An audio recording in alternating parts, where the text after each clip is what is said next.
Hi, everyone, and welcome to Teal Talk Thursday. So my name's Lori, and I work at Rape Response Services, and we cover Penobscot and Piscataquis County. And we decided to do these Teal Talks for every Thursday in April because it's Sexual Assault Awareness Month. And lucky for us, there are 5 Thursdays in April. So what we do is we have a 24/7 hotline. We do a lot of community work, prevention, education, and support survivors who have been impacted by sexual violence or know somebody who has been. A huge part of our job is prevention work. And so today we have Colleen and Maranda with us to talk a little bit about the work that they do in our community to prevent and educate surrounding sexual violence. So I will let you guys introduce yourself. Maranda, if you'd like to go first, you can. Thank you, Lori. My name is Miranda, and I'm a prevention educator. I primarily work in classrooms, providing a variety of topics on prevention education for students pre-K through 12th grade in our Penobscot and Piscataquis County schools. And I'm Colleen Walker, and I am our other community outreach educator. I work with higher education, with schools on a school-wide basis to help with campaigns. I've been in this position for about 1.5 years, and I think that does it. Awesome. Yeah. So it sounds like, Miranda, you go in and you do the classroom work, and then Colleen, you do kind of like more of the teaching the teachers kind of thing. Is that? We both provide some training to teachers, and I focus more on the school-wide campaigns. So. Like the big kind of stuff. So I was kind of thinking when I first started at Rape Response Services, the word rape was really heavy for me. And so I was kind of wondering how you guys talk to little kids about sexual violence, because I feel like even as an adult, it's hard to talk about it sometimes and say the words and all of that stuff. So I'm just really curious how you guys go about doing that. So typically when we're talking to kids, it's not that we're talking to them directly about sexual violence. We're mostly focusing on prevention in the way that we are promoting protective factors. So that can be talking to kindergartners about bodily autonomy, that they control what they do with their body. They decide when to hug someone.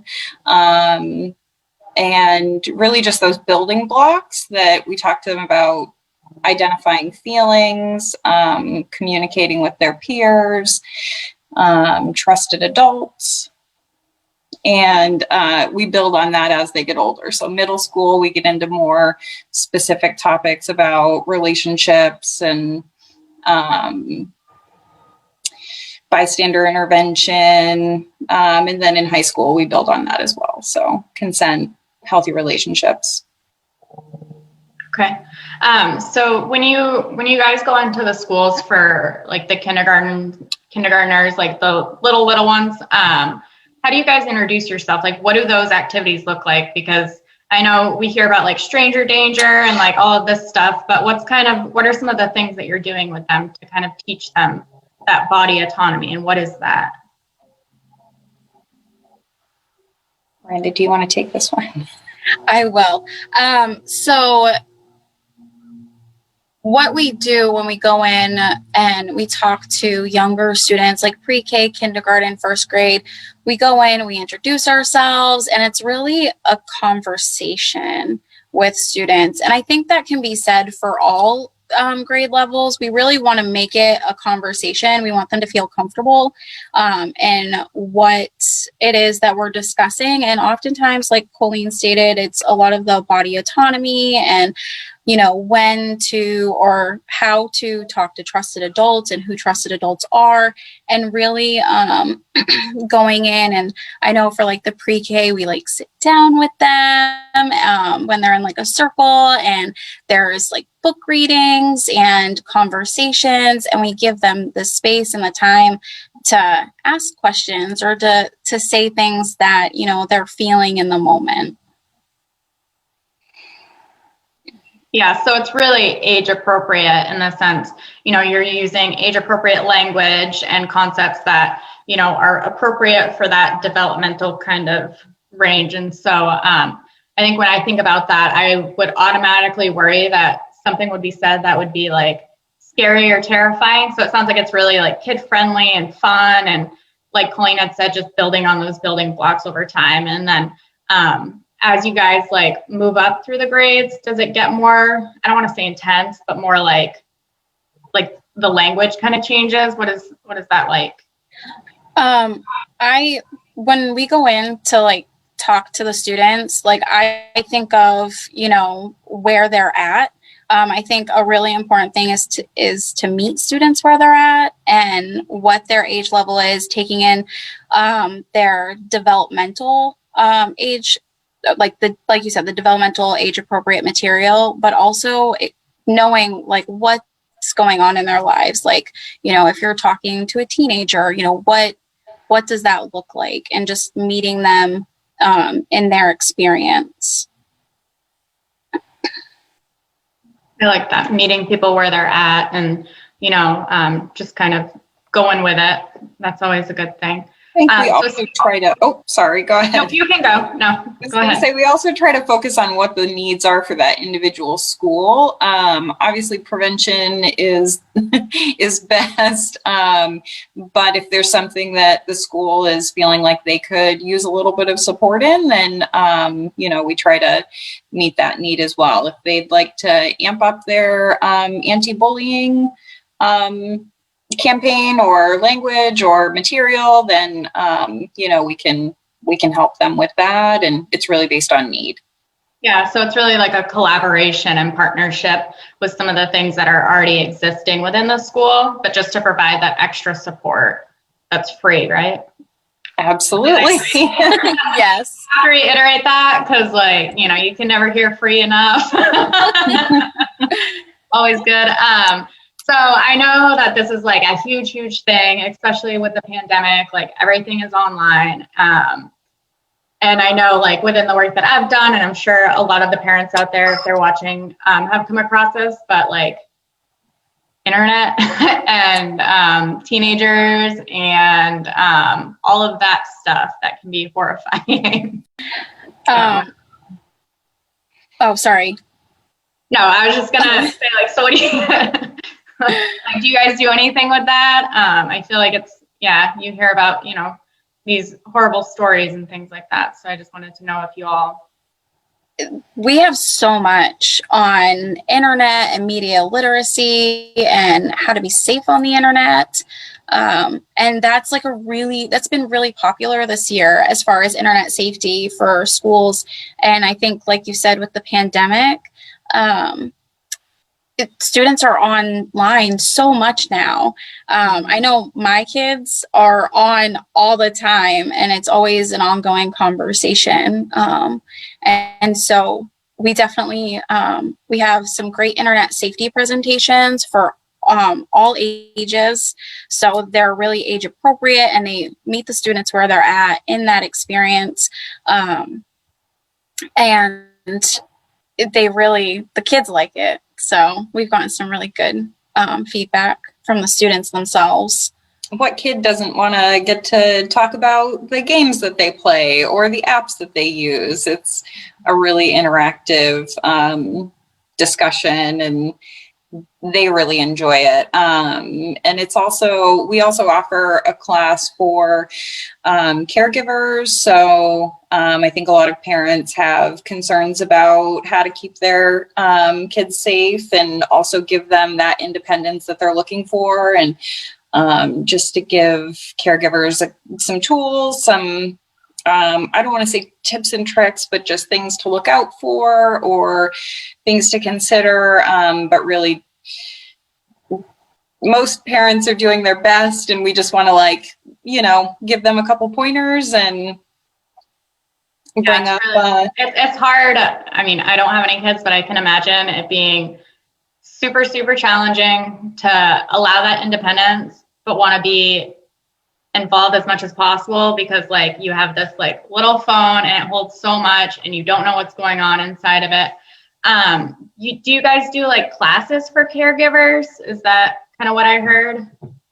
We do. We offer a virtual class for caregivers, and that's something that can be requested if there's a parent group or and our contact info is listed, I'm sure. So we'll you can visit our website, we'll get it. Yeah. But do you guys have one that's scheduled coming up at all, or is that something that somebody would just reach out? We do. We have one on the 26th, 20th. And on I think we were planning on putting one at the end of the month as well. Okay. So the 20th and then the 20th of April? Mm-hmm. Yes. I want to make sure. Okay. I almost thought it was March. That's why I asked. So yeah, the internet safety. So the kids like to talk about their games and stuff like that. But what are some of the, I guess, pressing issues that you guys are kind of tackling in these schools? I know that I have a stepsister who struggled with stuff online. Social media is a huge thing. And so what are some of the things that you're hearing, and how are you having those discussions? I actually, we just put on a lot of internet safety this week as far as presentations for schools. And one thing I've noticed is that every student, or I shouldn't say every, I would say a vast majority of students in each class I've taught have stated that they have experienced or know someone who's experienced cyberbullying. So that's definitely something that I feel is more prevalent, and I feel like it's going to be when we're using the internet a lot. But that's definitely something that I've noticed is just a lot of the students know or have experienced or know someone who's experienced cyberbullying and just how it's impacted them. Mm-hmm. And on the other side of that, talking to them about, what does it mean to be a good digital citizen? How can you create the type of space that you want to be in online? What are ways to change the way that people are gaming with you? We talk to kids about how it's not really fun if someone's being nasty when you're playing a game online with them, and that you can say, I don't like how you're playing right now. Just promoting good digital citizenship. So I'll say I love that word. I've never heard of it before. I remember doing the internet safety and stuff when I was in school, and it was be careful what you post. Don't say your real name. Don't show, something of your school in the background because somebody can see that and they'll know what town you're in. And it seems like all of that stuff has kind of just I don't know if they even say those things anymore, everybody has their real name and things like that. So it's interesting to hear the progressiveness of what you guys are teaching and really meeting the kids where they're at and, teaching them good digital citizen, whatever you said, Colleen. I like to tell kids, the internet, it can be a great place to be, and it can be a really fun and expanding experience. And I'm not going to tell them that they shouldn't use it. They there's so much that they can do with it. But I always tell them, like, my role isn't to tell you not to use the internet. It's to help you know how to be safe on the internet. Because you have your internet community, and then you have like your neighborhood and school community. So it's just knowing how to balance those two things and how to be safe. And sometimes those two like mesh, you know, Yep. Like the cyberbullying. I know that that's been like a really hard thing for some people, is like it doesn't stop when you leave school. So, you know, like one of those things you're talking about. So the other thing that I was kind of thinking when you brought up like technology and how to be safe is a lot of kids have like TikTok and Instagram, and I don't even know if the Facebook is a thing anymore, because I mentioned to somebody I had Facebook and they looked at me like I was 80. So I was just like, never mind. But how do people keep their teenagers safe on those apps? You know, I think we've all heard a few horror stories about TikTok and especially Snapchat, you know, so what are some things that people can do to help maintain that safety? So we do talk about on our caregiver online safety course or class, we do talk about, you know, make sure that you're looking at location settings, or, you know, what you're posting, who you're posting to, you know, is this public? But we also talk about, you know, myths and kind of balancing that, like, risk versus concern. Like, how prevalent is this? Is it something that, you know, is just because you hear about something happening on the internet, does that mean that it's something that I need to worry about all the time with my teen? You know, that some of those things are maybe a little bit catastrophized, and some of those concerns are maybe not as prevalent as we think they are. Mm-hmm. We also, like, in that same presentation, we also talk about just like being like, it's like asking your kids, like, hey, like, what's going on? What's new on your social media? And, you know, teenagers may not want to answer, which is totally normal. But just kind of letting them know that you're there and you're, you know, there for them to talk to. Mm-hmm.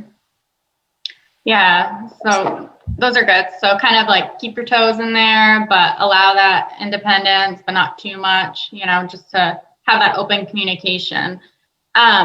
So one thing that kind of I think about too when I think about the internet, and back in my age, now that I can say that, I guess, is like sometimes there's like a lot of bullying in the sense of like clicks, or, you know, one person kind of being the one that's getting all of it, and then a few people being the one that gives it. So do you guys do anything about like bystander intervention, or how that works? Because I know it can be so easy for people to fall into that kind of, you know, just because the group's doing it, I'm going to do it kind of thing. And Colleen, please feel free to jump in when I explain this.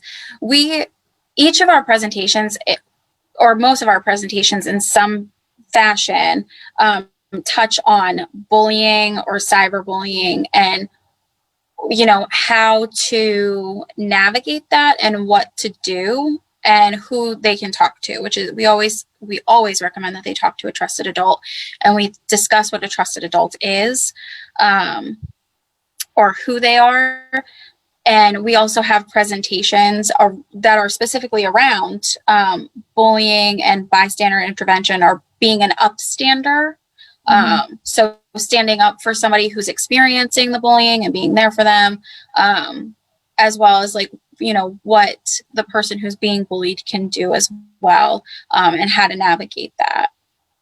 I really like our bystander intervention presentations, because I think that's a big shift that we've seen, is like, you don't need to be necessarily the one that's responsible for ending that bullying, that, like, as a community, we can all do something to stand up for people and, you know, call out behaviors that aren't okay. And you might not be comfortable going up to the person that's doing the bullying, but that there are still other ways that you can support the person that's being bullied.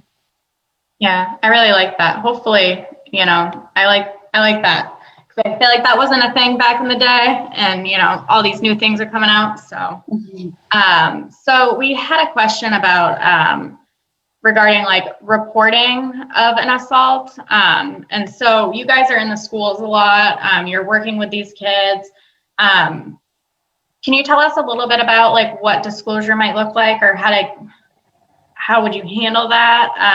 And then as far as like, I guess like when would the parents become involved? Like, do you have to tell the parents, or what is that kind of age difference and things like that?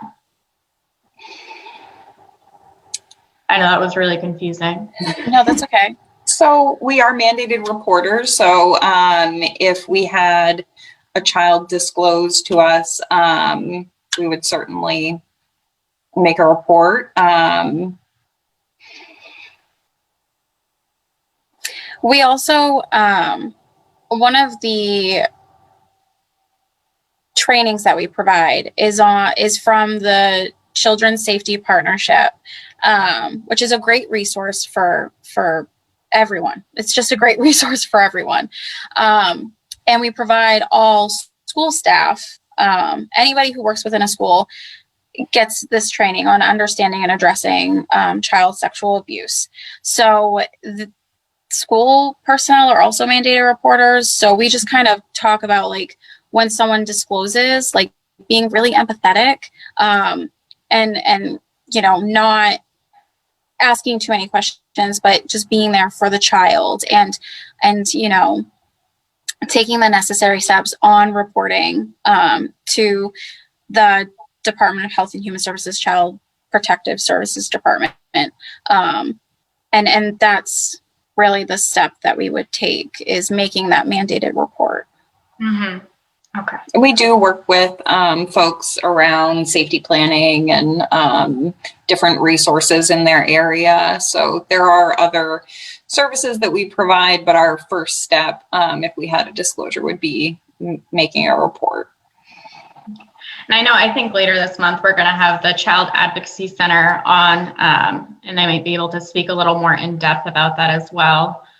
I know that there's like some ages that are fairly prominent where consent, do you guys like what age is it appropriate to consent, and what does that look like? I know consent's like a huge thing, so. Well, we talk about consent from a very young age, as far as consent to touch anyone at all. If you want to hug someone, you need to get consent. And consent is not a dirty word. It's okay to talk to a kindergartner about consent and use the word consent. It's good for them to know that it just means permission. We keep it pretty simple and light. And then as they get older, we talk more about the different ways that consent can look, and I guess it gets more of a sexual connotation as they get older, more high school level. Okay. So when you say consent, I know, I don't know how else to say this, but when I was in high school, it was like, say no. And then when I started this job, it was like, that's not enough. Like, you need to say yes. And so I was really kind of like interested in that. I mean, I understand it now and it makes so much sense. Could you guys explain why that changed and why no isn't sufficient enough? I just have to say, I like the term enthusiastic yes. And Colleen knows this because I get excited all the time. You want an enthusiastic yes. Saying no is not enough, because there are situations where someone can't say anything, mm-hmm. or they're not in a place to provide a no. So, and Colleen can expand on this because she is very good at this. But having an enthusiastic yes is the goal. Absolutely. Yeah. Yes means yes is the new no means no. There are lots of instances where a person might not say no, whether that's because they're asleep or because they're afraid. There are just lots of reasons that someone might not say no. So really it's getting that yes and an enthusiastic yes. And we talked to teens about the fact that that's an ongoing process. It's not just like a once and done thing, and that it's specific, it's informed. Yeah, we could have a whole separate talk about. Yeah, no, well, I want to get into it because it's such like a big thing, and it's like halfway through it now, and I can't believe I haven't talked about it yet. But what does that look like for like younger kids? So I always like hear about like your body is your body, like that body autonomy kind of thing. And then that classic kind of like, go give so-and-so a hug, even though you don't want to, like what, and I know that you guys talk a lot about things like that. So can you elaborate, and how can we teach kids consent at ages as young as like 2 and 3, and, you know, that their body's theirs and they have the power to, you know, give whoever they want a hug or not a hug? I feel that in the presentations, we talk a lot about like, you know, you should ask for permission, and your friends should ask for permission, like whether it's playing with toys or, you know, wanting to touch somebody's like pretty bow or cool basketball or whatever that looks like. And emphasizing that. And I know, like, I had to do this when my daughter was a toddler. Like, if someone says no, like, that means no, and you're going to walk away. But you should also be asking. Like, we ask first. Do you want to expand on that, Colleen? Sure. I did want to just clarify that no does mean no.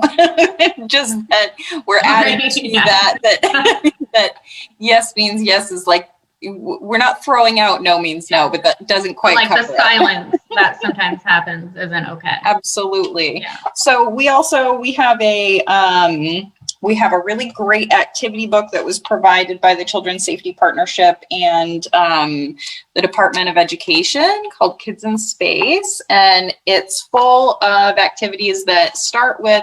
So I guess when we talk to kids about consent, we do talk about. First, we talk about feelings, because they need to know it's based on how they're feeling about something. They're listening to how they feel. They're making that choice based on how they feel, whether or not they do want to hug someone. And we talk a lot about respect and respecting other people's bodies, but also that they deserve respect and that their words matter. And we talk about that you have a bubble and people need to ask permission to come inside your bubble, and that we talk about, trusted adults. We talk about all sorts of things. There's well, I guess we'll come back to that. No, that's good though. Like, it's important, especially at those young ages, to make those, you know, like you had said, the building blocks and things like that. And I think sometimes it can be easy to, you know, oh, just give them a hug, you know, but like, what is that saying? And really taking that into consideration, and to respect somebody else, and also to give, you know, to allow yourself that space and to feel empowered enough to set those boundaries. Even if they're as little as, no, you can't play with my toy. Yeah, and even to think about the fact that, like, there are other ways to say thank you or hello or goodbye, that, you know, it's not rude if you're not giving your Auntie Sue a kiss because they gave you a present, you know, that we really want to focus on kids knowing that they're not obligated to touch someone or receive touch, that they make those choices themselves. You know, you can write them a great card to say thank you. You can give them a high five. You can say thank you. You don't have to give someone a hug just because it's Christmas or they're leaving, or, you know. Yeah. Absolutely. It's good to have a choice, and, it leads to that body autonomy. You guys do anything surrounding like, I don't know, I feel like body parts and things like that. Like, what does that look like? I feel like when we talk about, healthy relationships, and, just being healthy and things like that, you hear sometimes that it's better to use like correct terms for certain body parts, but then it's like, is that too much? Like, I don't know. What do you guys think? I love that tip because it's such a simple protective factor that's just a great thing to introduce with kids, with your kids, that using anatomically correct language is a protective factor. It's statistically less likely that someone would be abused if they're using anatomically correct language.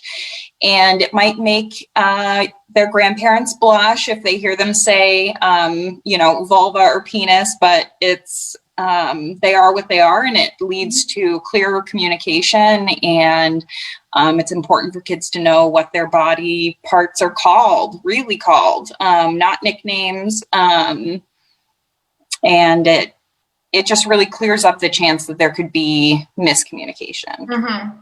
Yeah, I like that. And so it's a protective factor in the sense of like naming it for what it is, instead of sometimes these nicknames that we give things because they're easier to say or things like that, because vagina can sometimes be a hard thing to say, especially coming from like a 5-year-old's mouth or something like that. But it's really important to have those correct terms, and they're body parts, and they're our body parts. So absolutely. Yeah. Do you guys see, like, I know social media is like rampant, and like Instagram and TikTok and all that stuff. Do you guys see or talk about anything about like body image and things like that with kids? I know you're seeing them through all these developmental ages. And so I know like sometimes like the teenage years or that post puberty kind of thing. Yeah, I think that's one of the presentations that we would love to give more, talking about, we touch on it when we talk about media literacy and kind of what they're consuming, what advertising can do, what's expected of different genders, and the impact that can have. That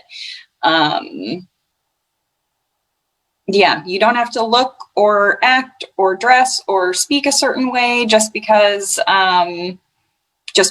you identify as a certain gender. And we really try to model inclusive language, talk about, all bodies are good bodies, that different is not, we're all different in all different ways. So yeah, I like that. And inclusive language, that's super important. I like that a lot. So when you guys do your presentations, is there one specific one that you do surrounding kind of like, I don't know, cultural media and body image? I know that that's like a huge thing that impacts everybody.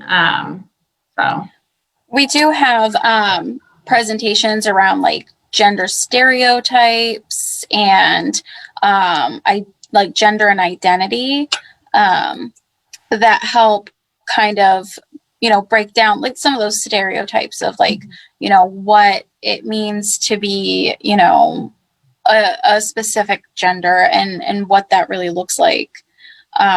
So kids can feel like, they're like, it is hard. And we want kids to feel like it's okay. It's you're awesome just the way you are and with what you're doing. That, and we have a number of media literacy presentations that cover all sorts of different topics. We have presentations on hate speech. Lots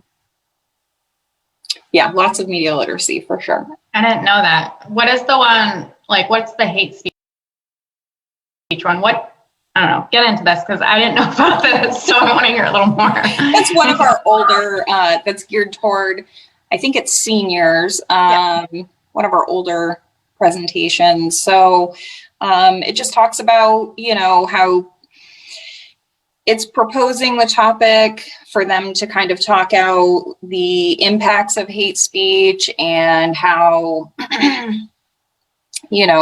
you're allowed free speech or ways that people feel or are censored, but also like really looking at the impact of language. And it really opens it up for them to have that discussion. I love that. Language is so important. I think we were just talking about this before, but sometimes when I'm really slow, it's because I'm trying to think of the right word because I know how important it is. And I really don't want to mess up. If I do, somebody call me out. But so that's really awesome. So how do you guys teach kids to like feel welcoming about their gender or feel welcoming about like including others who might identify differently than them? Or, I think we're at this turning point and, it's very liberal and how do you guys portray that in schools and things like that? I think in a number of different ways we encourage kindness, open-mindedness, and I think kids that's not a hard concept for kids. I think that adults struggle with that more than kids do. Yeah. I would definitely agree with that. Yeah. No, I wholeheartedly agree with that. I love that. So trying to think, if somebody were to like want one of these trainings, do you guys have like a list of the trainings that they could look at? Like how would somebody go about organizing one of these trainings? Or would they be able to do like a one-on-one kind of thing? Like how does this work? Are you referring to school presentations or our like parent presentations? We can go down through the list because I want to know all about it. Because I honestly, like, I don't know. I mean, we work together, but I think Colleen had showed me some of the slides one time and I was like, oh my gosh, like, I didn't know all of these existed. Like, wow, where have I been?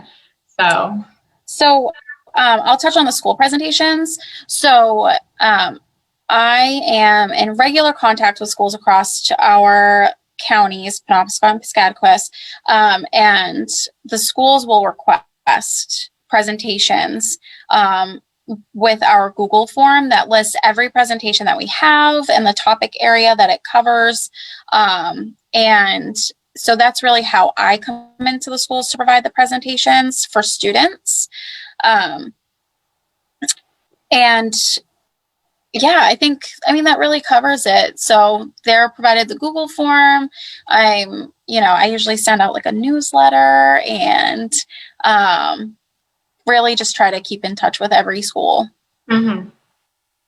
Yeah, I think really we just try to maintain relationships with schools, make sure that they know that we're available and also flexible. And, our presentations can be tailored to different lengths, different class sizes. They're all offered virtually as well as in person.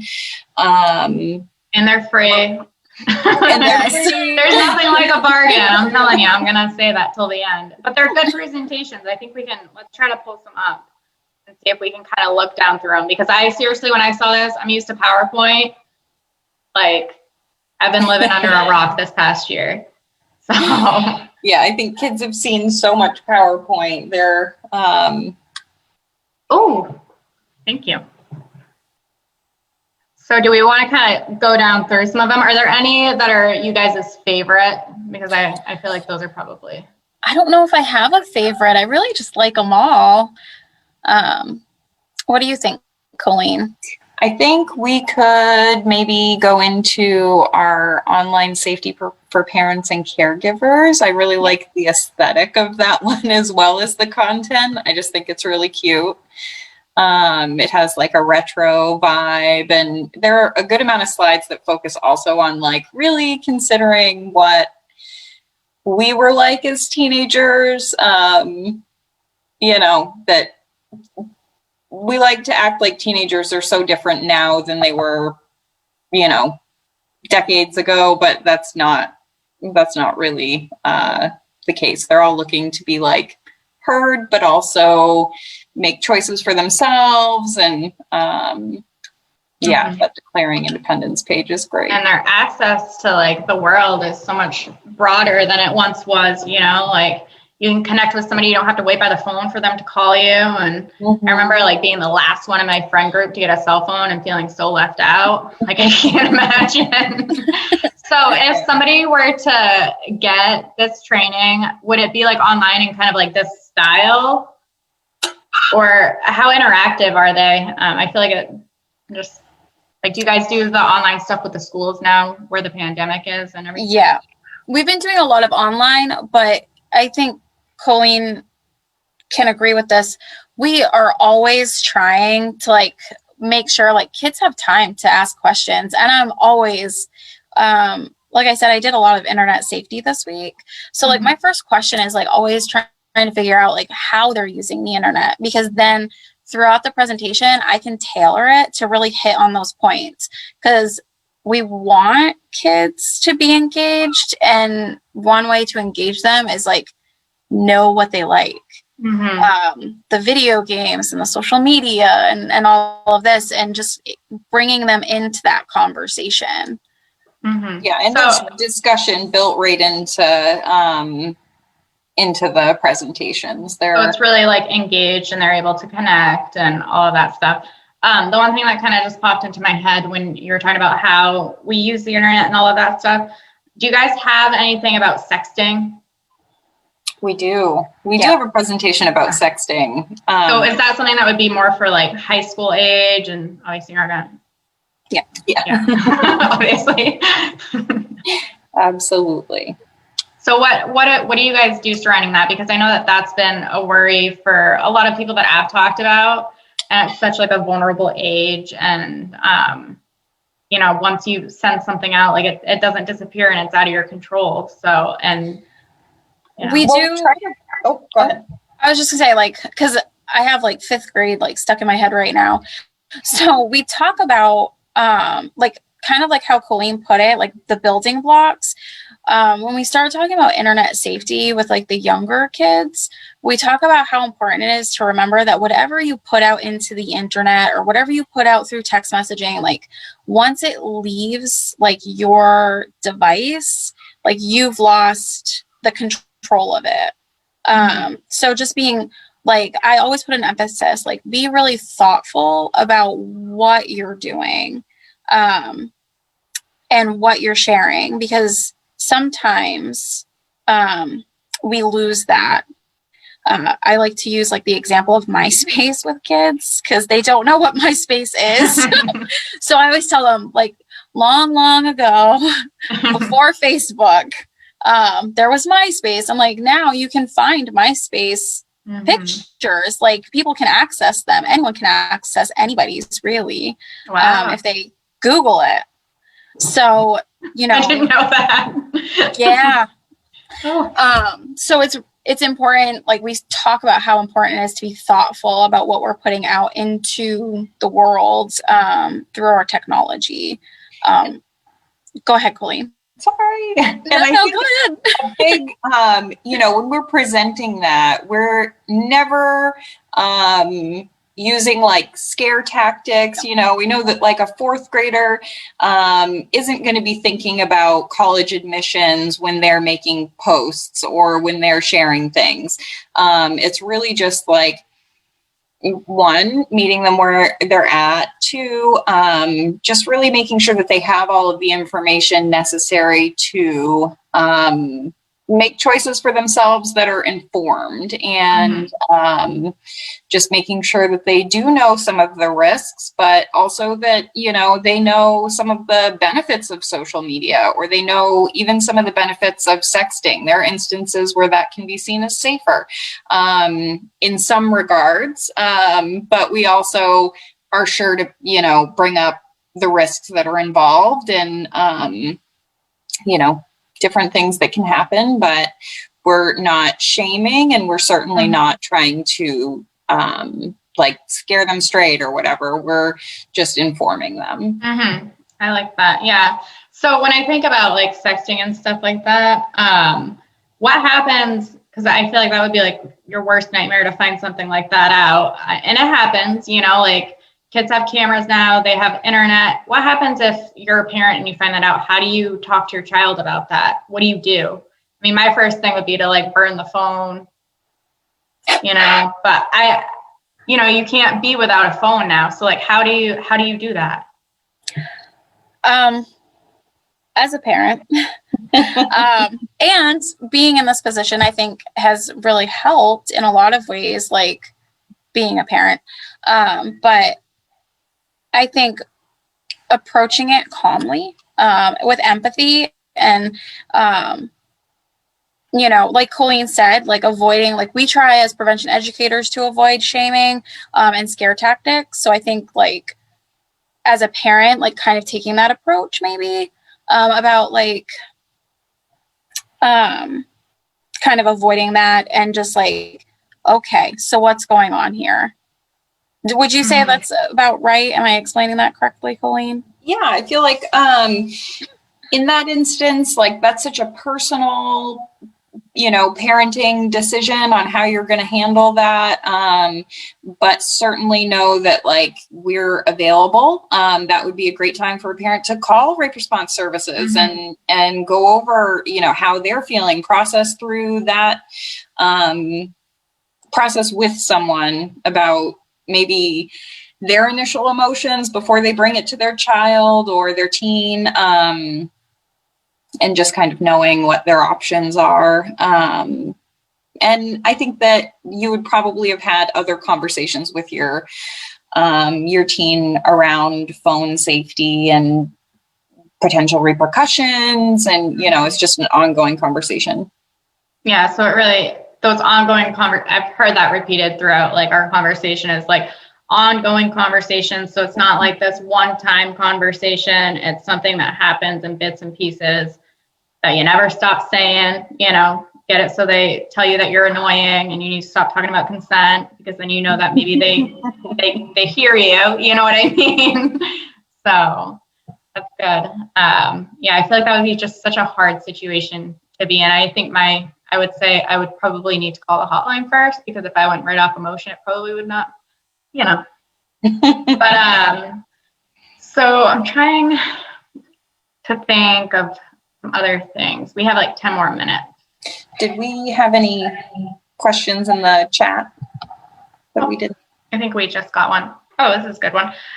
So speaking of like sexting and stuff like that, kids have access to a lot of things that they shouldn't have on the internet. And so no matter like, you know, if it's all blocked, like they all have access, you know, with the right Google searches to porn. What is that? Like, do you guys do any prevention around that or any knowledge around like what that does? Is it healthy? Like, for older students, we do have a porn literacy presentation that brings up a lot of great points and is similar to sexting in that it's just like providing information, you know, talking out pros and cons and ways to do so safer. And but especially for younger kids, we, in a roundabout way, we do talk about porn in that we, when we're talking about internet safety or other things that could be potentially upsetting, we do talk to them about like making sure that they stick to places that are right for them. You know, if a website makes your stomach upset, or, you know, if we're talking to a third grader, if it makes your stomach upset, or if you feel scared, or it makes you confused, you know, there are things that you can do. You can close out of the window, you can delete the app, or you can, you know, turn off your iPad and go get a parent, or, you know, just really sticking to what's for them and thinking about how seeing certain things makes them feel and whether that's like really for them. mm-hmm. So just like you said, like presenting the information to allow an educated choice based off their feelings and what they feel is right for them. That's good. A lot of empowerment there. I like that. I had a question, but I just forgot it. I don't know. It was a good one though. maybe it'll come back to me. Oh, we just got another one. Could you guys explain a little more information about the caregiver class and how one would sign up for that? So our next caregiver class is on the 20th, and we have a flyer that we've shared on our Facebook page. For more information, you would email me. My email is cwalker@penquist.org, and we can get you registered and signed up for our next class. And please feel free to reach out if you would like to see if there's another class or another time that we could set up after that. Yeah, and so, but to reiterate, we're always here if anybody has any questions or anything like that. Absolutely. Yep. And it doesn't hurt to, call, email, and really if you were to get a hold of anyone at Rape Response, they would give you that information. So. Okay. And then in general, like say if a parent's struggling or if a child's struggling, are the children able to call our hotline too? Like say you just went to a class, are they able to utilize our hotline? Yes, they are. I'm shaking my head. Yes. Sometimes whether you're a parent or a child, in this case of your question, like we're here to help. Mm-hmm. Whatever that looks like. If you just need to talk through something, if you're confused, if you're upset, if you saw something on the internet and you're like, what just happened? Mm-hmm. We're definitely here to talk through. Point being, we're here no matter what. Give us a call if you need anything. Yep. So yeah, I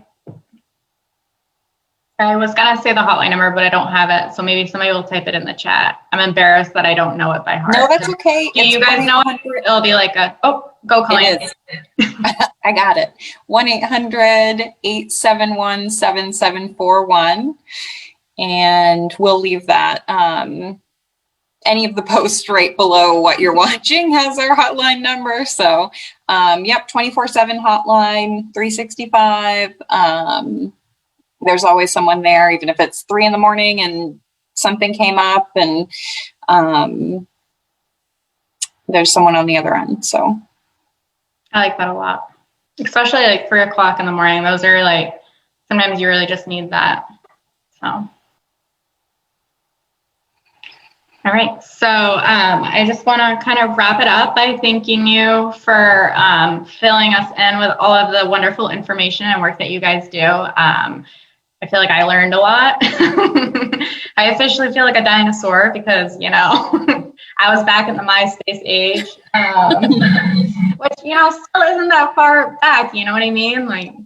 But anyways, so the caregiver class is on the 20th of April. And if anybody wants any classes or trainings or anything like that, they can just sign up on the RRS website. Yep, there's a form on the website.